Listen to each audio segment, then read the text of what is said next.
Like I said, I hope to get them both back, but I feel good that we'll get one of them back for sure.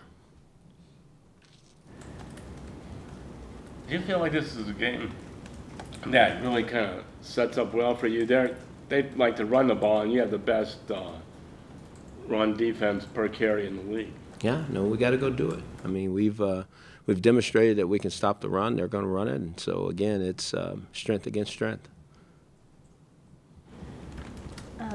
Akeem Hicks guaranteed that they won't be the team that loses to the Browns.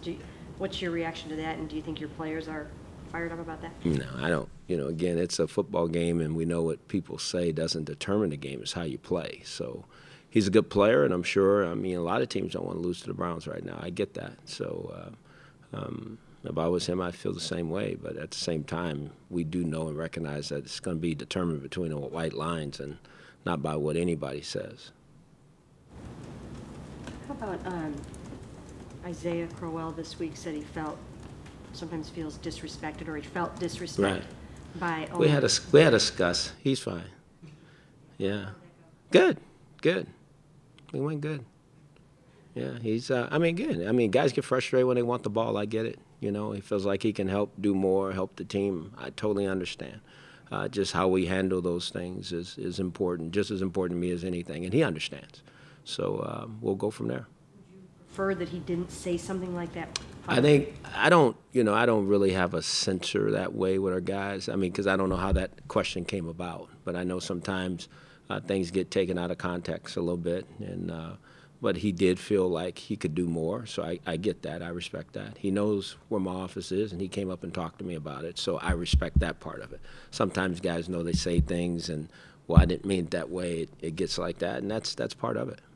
What do you tell him about why he only got the ball twice after that 59-yard I don't make excuses. Got to do. No, some was penalties, some was Duke was carrying the ball, some was Deshaun was carrying the ball. Sometimes it just didn't happen.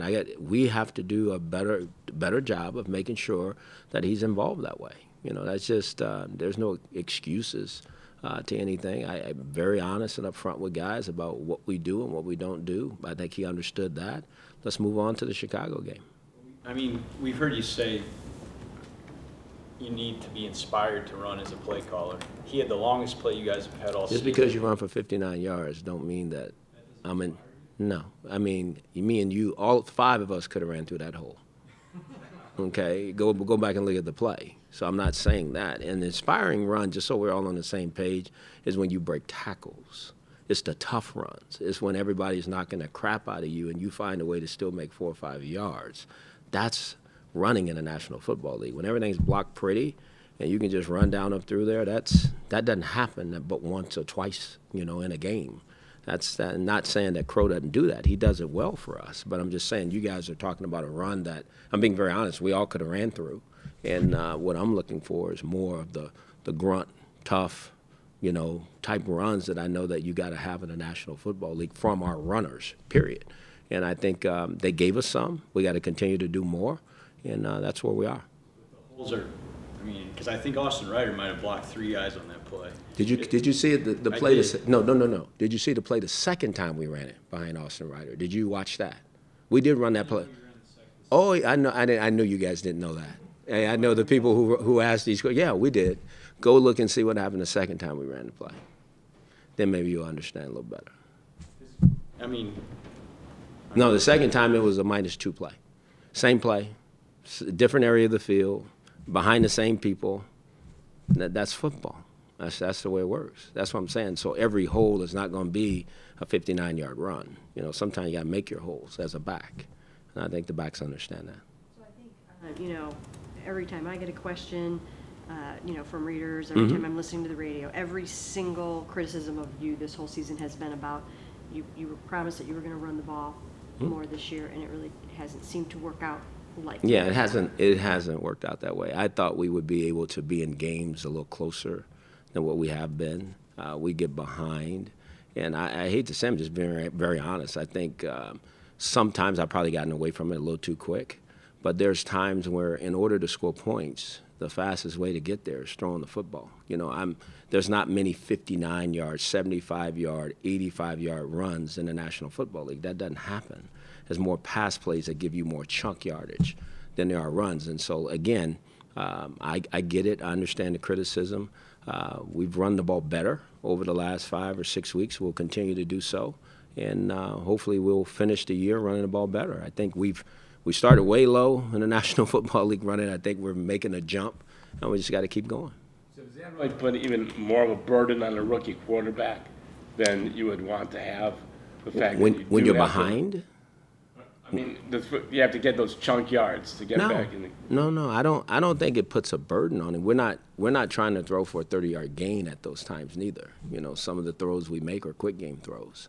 You know, some of the games, sometimes you don't want to play behind the sticks, you know, when you're running the balls all the time. So you want to hit this quick game pass and make it 2nd and 3. Boy, very advantageous to run the ball. But sometimes we don't get in those situations. It's 2nd and 10 or 2nd and 15, you know, and that gets to be a little tough, you know. So we just got to play the sticks game better, do all those things better, and continue to improve at running the ball. Hugh, from a defensive standpoint, you guys haven't had a turnover, and it's been a while. I think 4 straight games without one. How hard is it to win when you don't do that? It feels like, you know, I mean, we know that's a key stat, but right. You know, you kind of need some momentum from. No, you do, but it's probably more.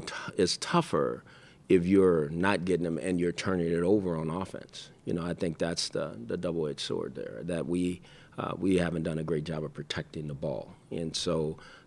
Yeah, we love to get more turnovers, but I think the other side of that is we got to make sure we don't turn it over to give us the best chance to have an opportunity to win games. Hugh, what do you remember most about last Christmas Eve, and how much would it mean to have a similar result to end this streak? I remember winning. That was the only one we had. And we're in a similar situation. But as I said the other day, I think every situation is different. It'd be great, you know, if we can go down to Chicago and win this game. That's what we're going there to do. We know we got to play our best football. We know there's a team that's awaiting us that are eager to play our football team. We're eager to play too. It's right before Christmas. It'd be a great holiday present, not just for everybody in this organization, but for the city, for our fans, for everybody. And so that's what we're going to try to accomplish. You know, Body Count yesterday about, you know, their tears of joy in the locker room afterward last year. He said he didn't realize, or, you know, the burden that was lifted until it was lifted, or, you know, it just goes to show what a weight was lifted. Does that feeling stick with you? That, I mean, just everything that meant? Oh, yeah. No, it meant, because I know how much it meant to the players, because I know how hard they work. I know the coaches and what they put into it, what our people around this building every week, you know, gearing up. I mean, it's a process here every week getting ready for a football game. And I'm not just talking about our team. I think everybody who's connected to Cleveland Browns football feels our pain or goes through the disappointment of not winning. So we want to win for everybody. There hasn't been a game that we haven't tried to win, you know, and sometimes it just hasn't gone our way. I mean, just where we are right now. So we have another opportunity, and we're thankful for it, and we're going to go out and put our best foot forward and go try to win this game.